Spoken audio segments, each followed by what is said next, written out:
Welcome to Locked On Golden Knights. The Golden Knights get an early jump in Seattle and improve to 3-0 in the process after Saturday's 5-2 win over the Kraken. You're Locked On Golden Knights, your daily podcast on the Vegas Golden Knights, part of the Locked On Podcast Network. Your team every day.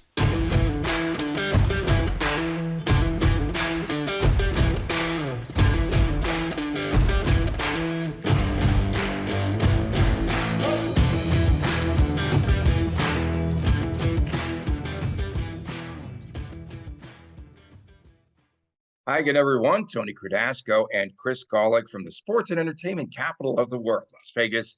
And you can find us at Tony Dasco on Twitter, at TDChrisG, at Locked On VGK, and also subscribe to our YouTube channel, Locked On VGK. Thanks for making us your first listen each and every day.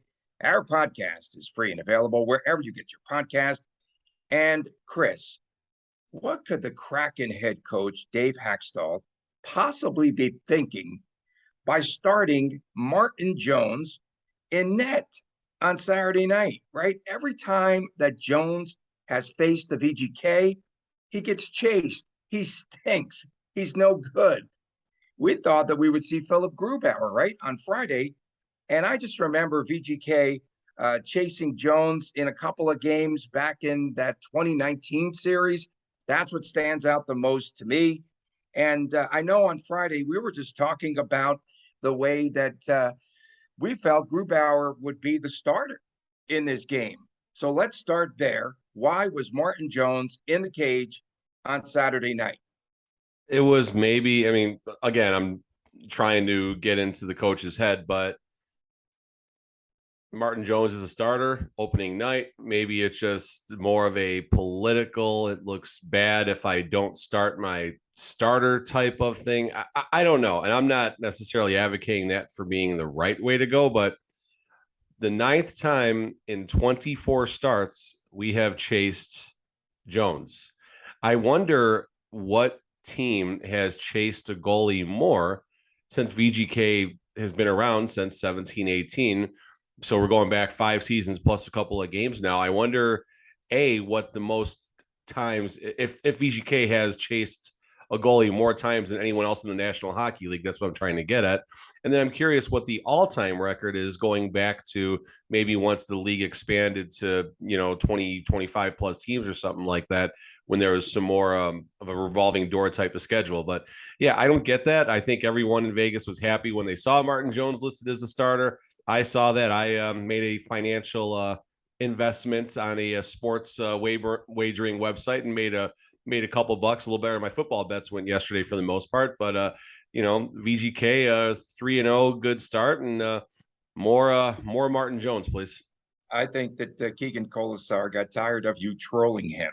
Okay, so 12 seconds into the game, they take the face off, and he coached again with this VGK team. They went up at one point 5-0 in the contest.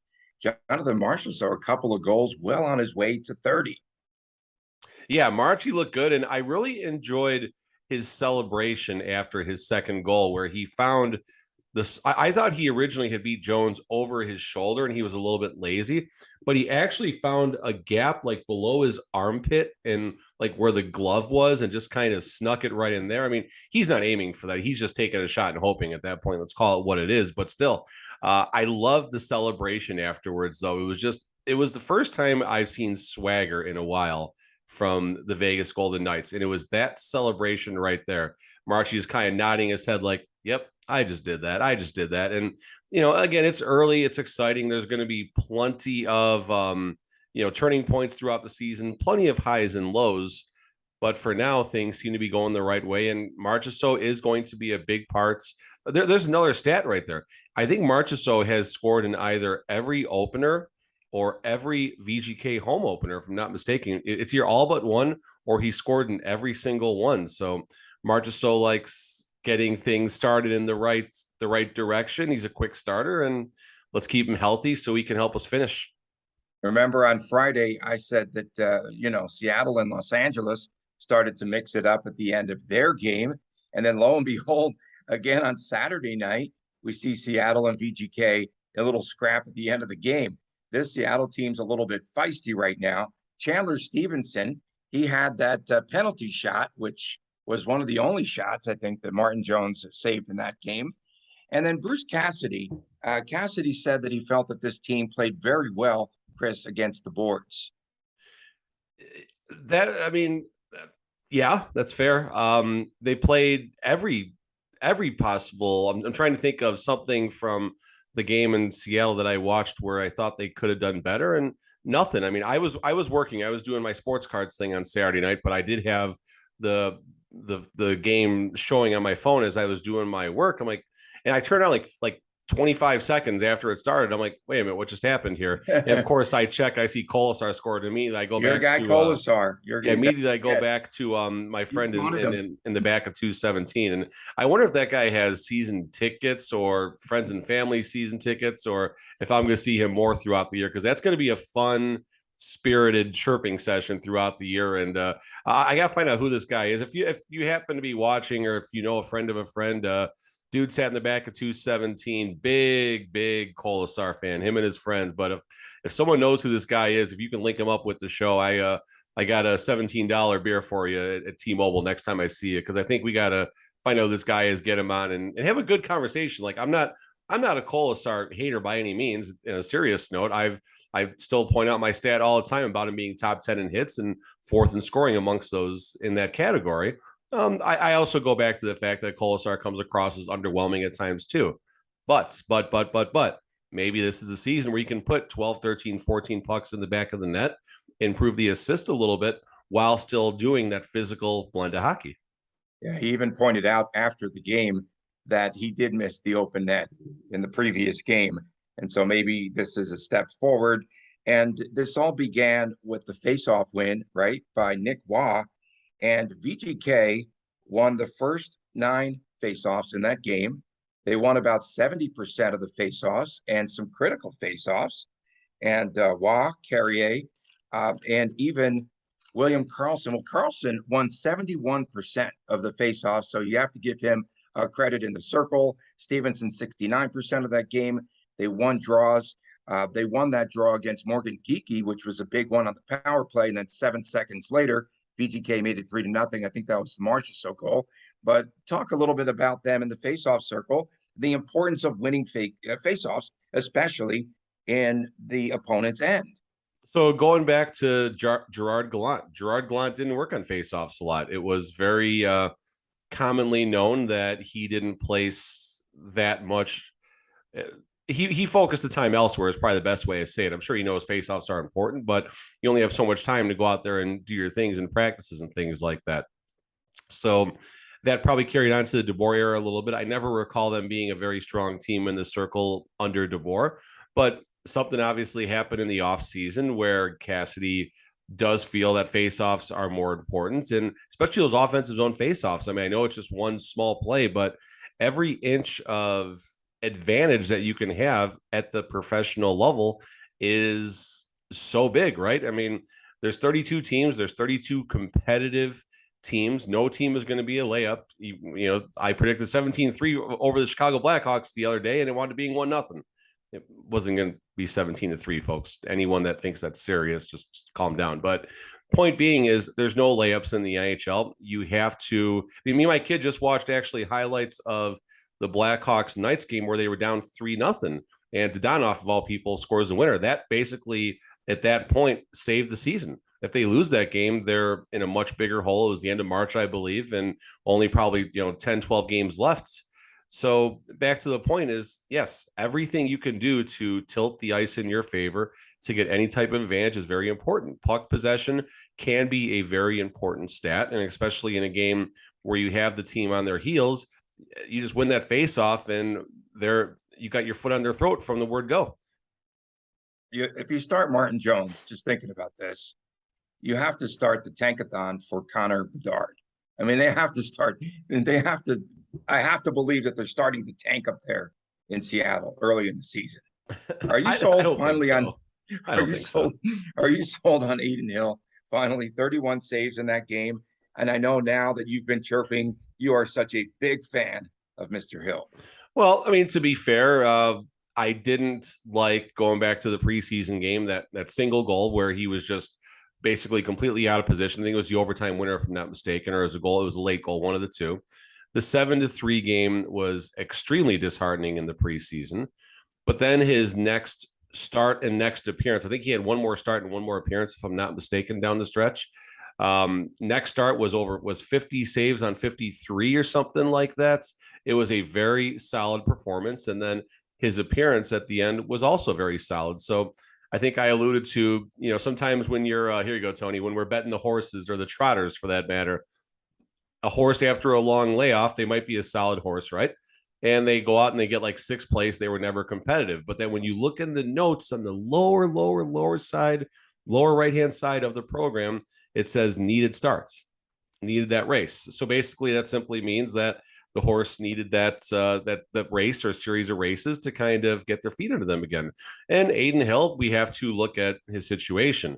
January suffers an injury, plays one game in March, shuts out the Kings, oddly enough. No competitive hockey all summer long outside of whatever training he did. VGK signs him in mid-July, if I'm not mistaken. And then it's time to train and get your feet back under you again. And he's a big body. He's not a small dude by any means. So the coordination probably takes a little bit more time to come back and get everything working again. Fast forward to a very solid start in Seattle. And it's early. It's 3 games in, but we're also 3-0, and we've had 3 solid goaltending efforts. And I know we'll talk a little more about this later, but the first asterisk that we always go to after we listed everything positive about VGK regarding their depth and their defense, asterisk, will the goaltending hold up? It's early. It's 3 games, but right now I feel better about it than I did a week ago this time. Yeah, my 6 horse, by the way, over at Yonkers the other night, boxed in, not needed start. Parked, no cover. Yeah, parked, no cover. Coming up next, VGK is a team that's 3-0. We have to have this discussion. Is VGK for real?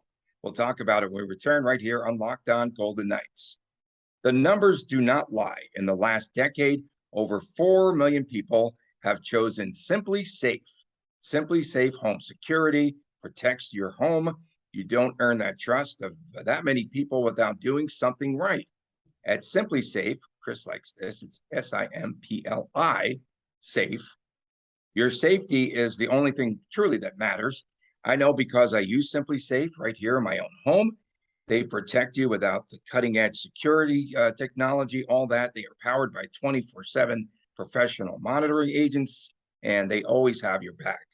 And to tell you why I love it, safety does come first, especially in these trying times, and it helps to avert a break-in. The effectiveness of the technology is very strong. And again, you feel extra supported by their team. And what I like most about their advanced technology, whether it's controlling the system myself by the phone or watching the crystal clear HD live stream of our security cameras, it's really effective. Simply Safe professionals really have our back, and they really help out a ton. Simply Safe blankets our home with the protection, with advanced sensors for every room, window, and door. HD security cameras they have inside and outside of the home, smarter ways to detect motion, and it only alerts you when there's a threat that's a real threat. And even hazard sensors that instantly detect fires, floods, and other threats in our home. So the monitoring experts use proprietary advanced response technology, and it visually confirms when a break-in is for real. So again, in just a few minutes, you could just go to simplysafe.com/LockedOnNHL, and you'll save 20% on your Simply Safe security system when you sign up today for an interactive monitoring plan. You get your first month for free. That's right, for free. Visit simplysafe.com/LockedOnNHL, and you can learn more. There's no safe like Simply Safe. Welcome back to Locked On Golden Knights. Tony Cardasco and Chris Golick in Las Vegas. Thanks for making us your first listen each and every day. So, Chris, so far, the Golden Knights have beaten the Kings, Blackhawks, and Seattle, and they've handled their business. You have to give them credit for that. But over the next week, they're going to have, a pretty difficult schedule, starting with Calgary got that in there for the first time this season. Calgary on Tuesday night. They are one of 11 undefeated teams, and fans are asking, is this team for real? It's 3 games. Let's not get too high or too low, but for the sake of discussion, is this team for real? Let's start from the back out. I mean, that's the most important thing.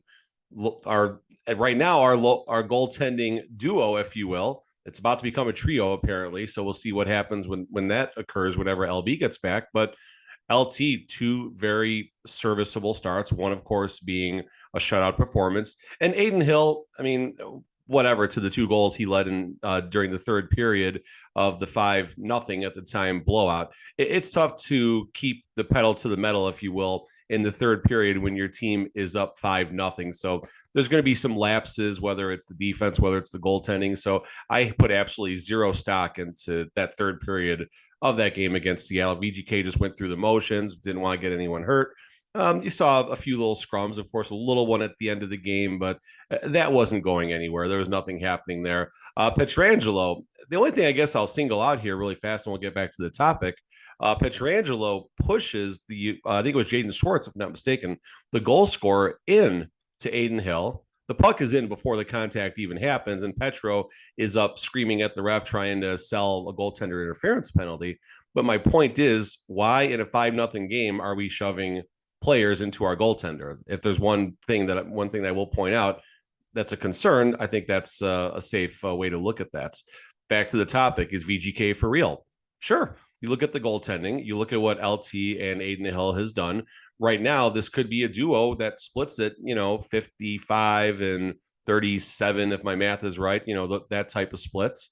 Or once LB comes, maybe LT only starts half the games with Hill and LB chopping the rest of the games, which, if that works out, I mean, I can't remember last time I've heard of a 3-headed goaltending rotation in the NHL where you did that on purpose. And I'd be curious how that all works out, especially with the salary cap and everything. I don't know if LB is IR. I honestly don't know how that's going to shake out, but if it works, great. Let's figure it out.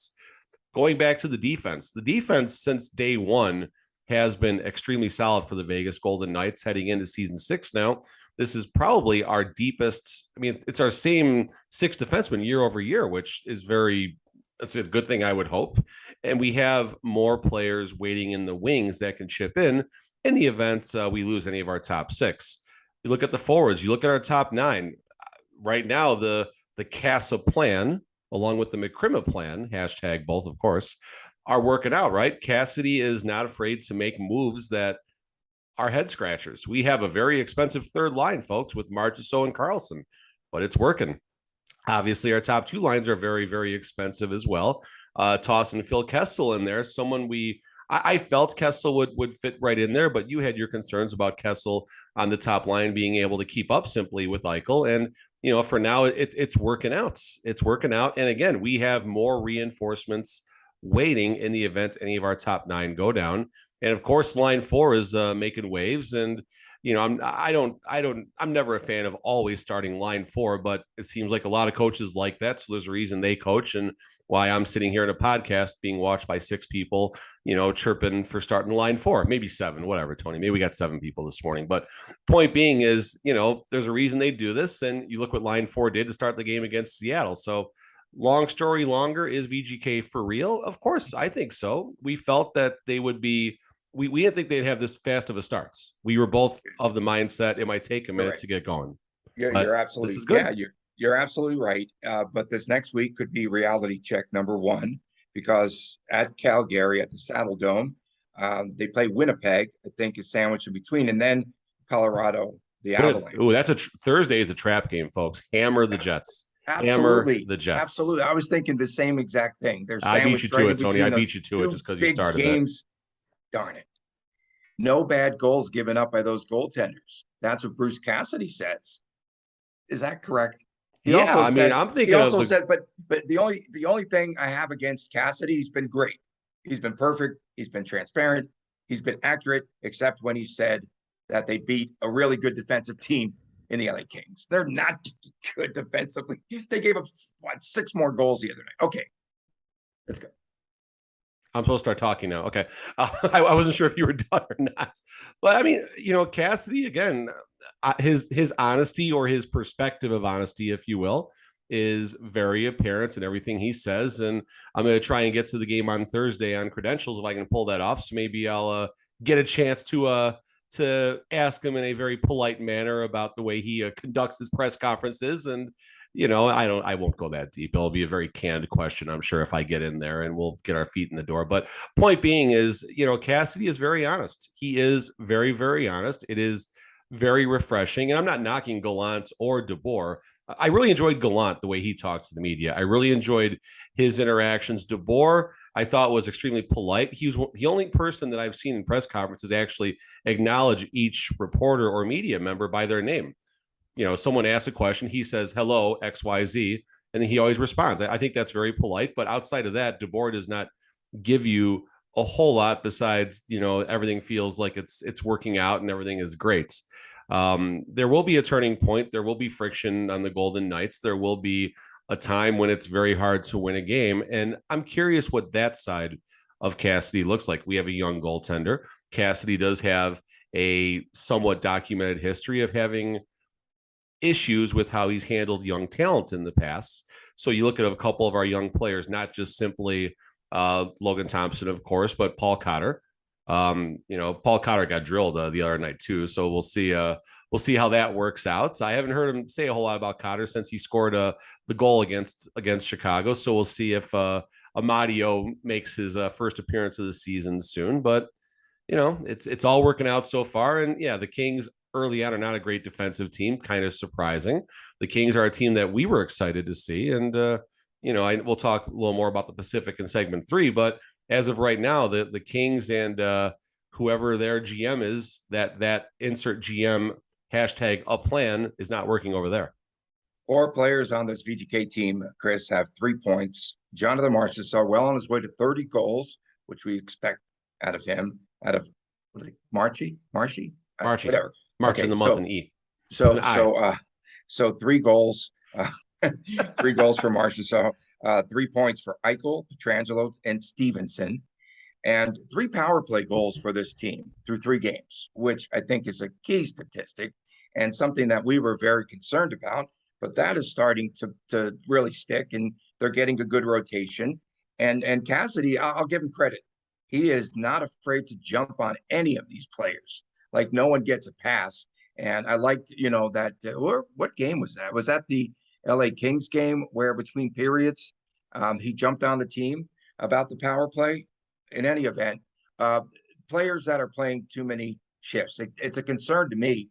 And again, Pietrangelo, when you look at him in his game, I think he's up and down. I see him get beat on one end, but again, he's pinching, he's in front of the net, he's all over the place. He's skating 84 shifts so far. This guy, you cannot get off the ice. You just can't get him off the ice. And then I was looking at some other numbers. Braden McNabb, 79. Alec Martinez, 79 shifts. And Shea Theodore, 78. Your defensemen are doing a lot of work on the ice. Yeah, and that's not uncommon. That's not something exclusive to the Vegas Golden Knights. You're going to see each team is probably going to have 1 or 2 defensemen that do play 20 minutes plus a game.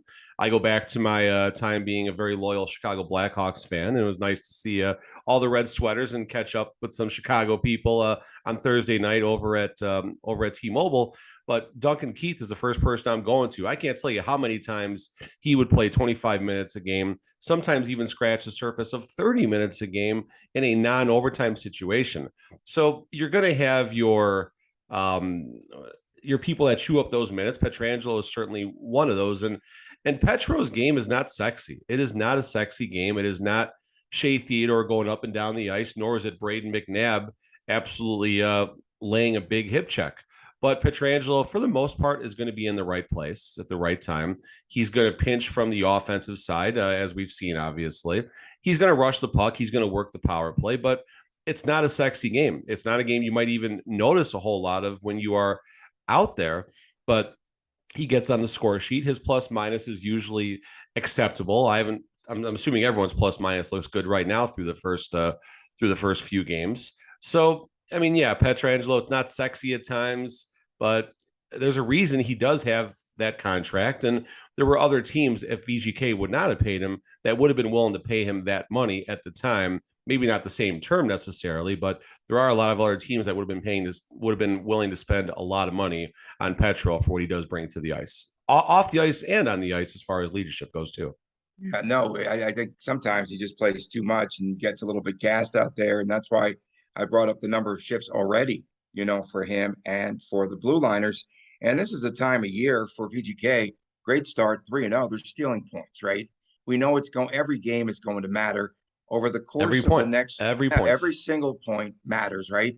And over the course of the next 3 games, success would be what? 3 points, 4 points. 4 points obviously would be tremendous. But if they were to get 3 more points, that would be pretty good. Yeah, I'm okay with that. I mean, if you tell me so right now we got 6 points. They're on pace for 246 points right now, Chris. I mean, listen, if you tell me we're going to have 9 points out of a possible 10, if that's what you're saying right now, I'm okay with that. If my math is right there, 6, 12, it would be 9 out of 12 for the first 6 games, if that's what we're looking at. And based on, again, we didn't think VGK was going to be bad by any means. I'm certainly a homer when it comes to that, but we both were of the mindset that there would be early growing pains. You saw what the preseason looked like at the time. There were times at the preseason, it did not look good at all. Call it what it is, especially their entries on the power play. Goaltending was suspect from Adin Hill and just a lot of other things. But right now it is all starting to click early. So if we can get through the first, let's extend it out a little bit, through the month of October, if you will, which will probably be 15 games played or something like that. So if we can get 22, 23 out of a possible 30 to start the season, I think that is a great start, and we can only go up because, I mean, we hope the attrition does not hurt VGK the way it did last year. And you never wish injury on anyone else, but you certainly hope it does even out a little bit, and other teams, especially in the Pacific, do experience a little more what VGK had. But even when attrition does strike, there will be injuries. Things will happen. You already see people taking maintenance days, not participating in morning skates on days of game. Although I'll tell you right now, Phil Kessel might not participate in a single pre-game day of game skate the entire season. I feel pretty comfortable in making that claim. But once the attrition does hit, once the injuries do start, in which they will, we have a nice stable just waiting down in Henderson. We have a very nice stable of players that have some nice NHL experience. You also have Lecision, and is Lecision the only one that's up? That's our scratch right now. Pavel Dorofeev, just go off stride for a second here. 2 quick goals against Tucson on Saturday night. VGK with a big response. And really fast, I want to go down a quick path here. So, Tony, you mentioned on Friday's price of popcorn. What's that? The price of popcorn. Listen, Henderson bought me off. I got that nice autographed. It's hard to see, but that's a 21-22 T-shirt with the entire Silver Knights autographs on that. So they get a pass for a little bit. But listen, at least there was change, I guess. So at least that shows something. I don't know. But my point here is, you mentioned, Tony, this was what I thought a very good point. What was wrong with the Golden Knights on Friday in their Thursday performance against the Blackhawks? You did mention the possibility of all the gold carpet festivities kind of slowing the team down a little bit. Well, Friday, the Silver Knights did the exact same thing that the Golden Knights did.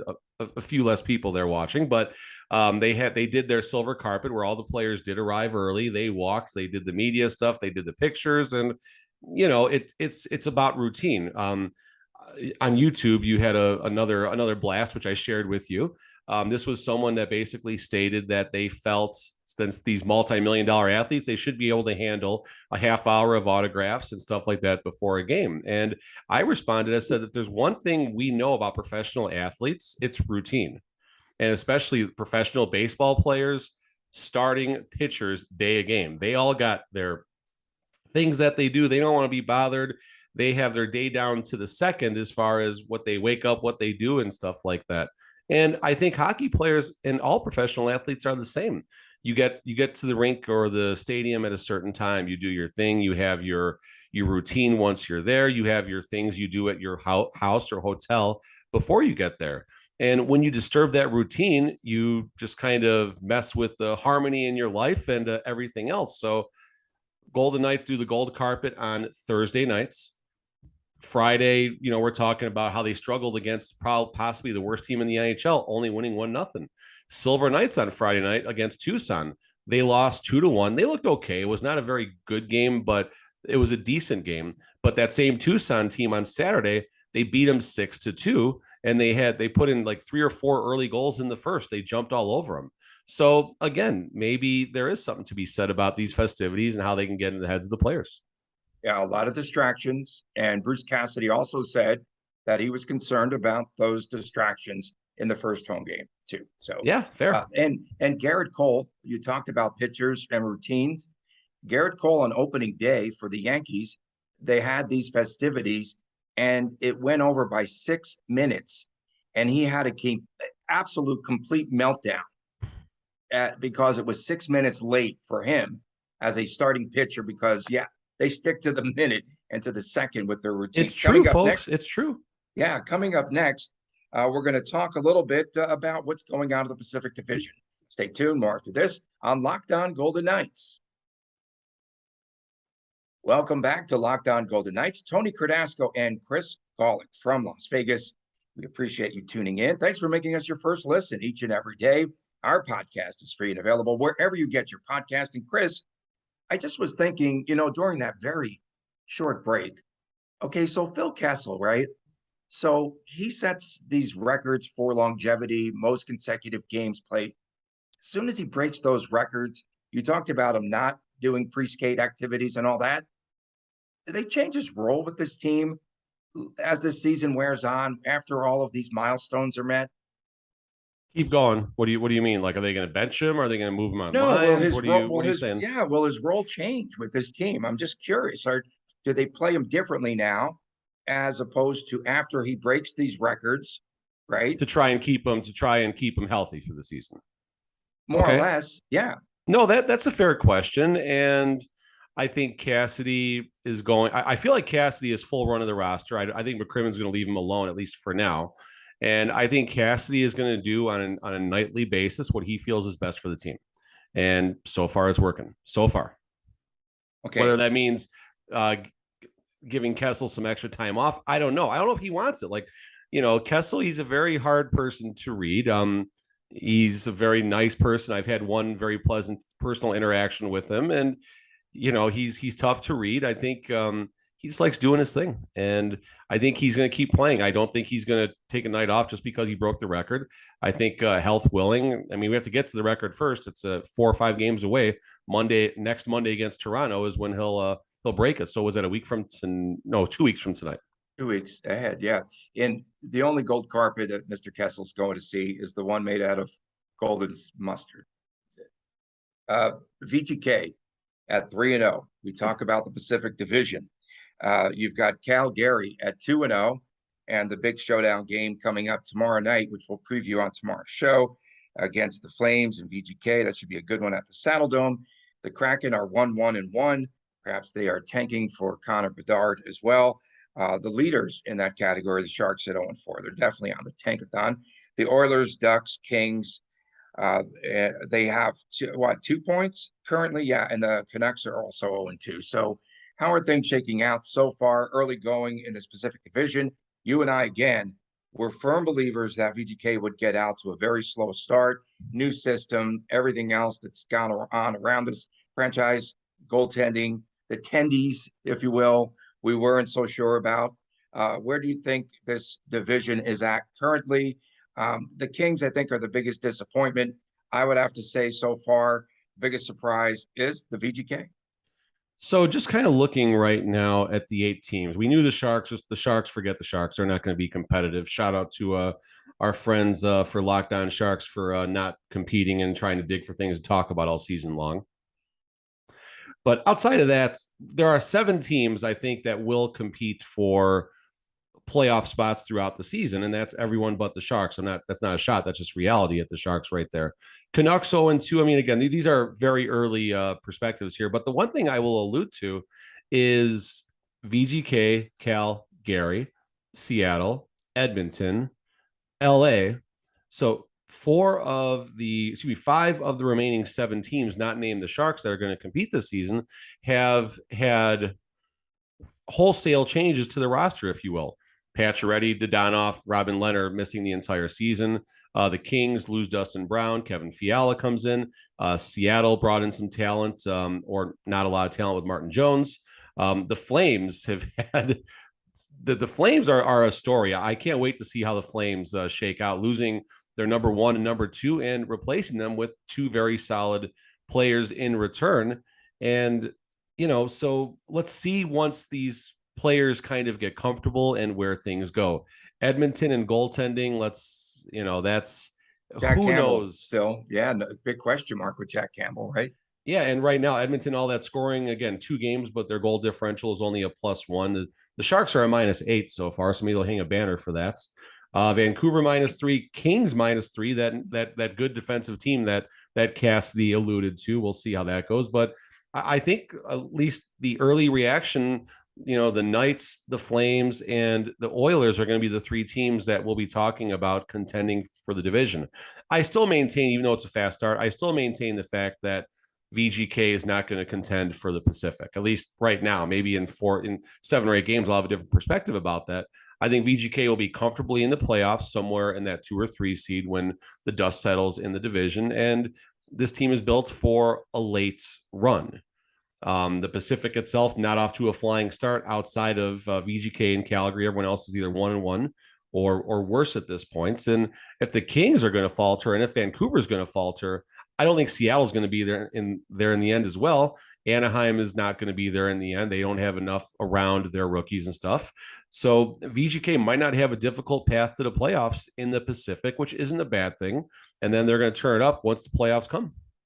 The Ducks lost to the Islanders the other night, 7-1. Did you see that? There were 5 goals by Isles Blue Liners in that contest. Fred Terry has 3 goals for the Ducks. We thought that they could be a threat like they were last season in the early going, and then they faded late in the season.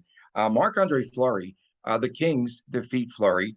Fleury, 11 goals in 2 games, and he was pulled, and they've given up 14 goals in a couple of games. And tonight, the Colorado Avalanche come calling for the Wild. Things could go south real fast for Minnesota. I know they're not in the division, but the Kings were able to pull off their first win. And then Calgary again, we'll have that preview coming up tomorrow, Chris, but they won the Battle of Alberta the first game in Edmonton. Nazem Kadri had his first goal, I guess. The New Look Flames, you talked about it with the loss of Johnny Gaudreau, with the loss of Matthew Tkachuk. And they also played Dan Vladar, 26 saves in net. A lot of these teams, what I've noticed early, because he filled in for Jacob Markstrom, but a lot of these teams from the early schedules have been very difficult. My Rangers played 3 games in 4 nights. So we are seeing more, I think, than ever before, a rotation out of the chute early in the season of goaltenders around the National Hockey League. Yeah, the days of one goalie starting 70-plus games are long gone. You need 2 goalies, and in VGK's case, they feel they need 3 goalies this year, and it might work. It might work if you can find a way to keep them in rhythm, keep the practices upbeat, and we got the McCrimmon plan so far off to a good start. We got the Casa plan off to a good start so far. Let's see if we can keep it rolling. And tomorrow is the first test. Tomorrow against Calgary is the first test of the season. It's going to be a fun game to watch. I'm curious if it's a 6-5 affair or if it's a 3-2 affair with the defense doing their job on both sides. And we'll talk about that. We'll have a big preview coming up on tomorrow's show. And we'd like to thank you for making us your first listen each and every day. For your second listen, it's Locked On NHL. Locked On experts give you a daily 30-minute podcast on all things National Hockey League.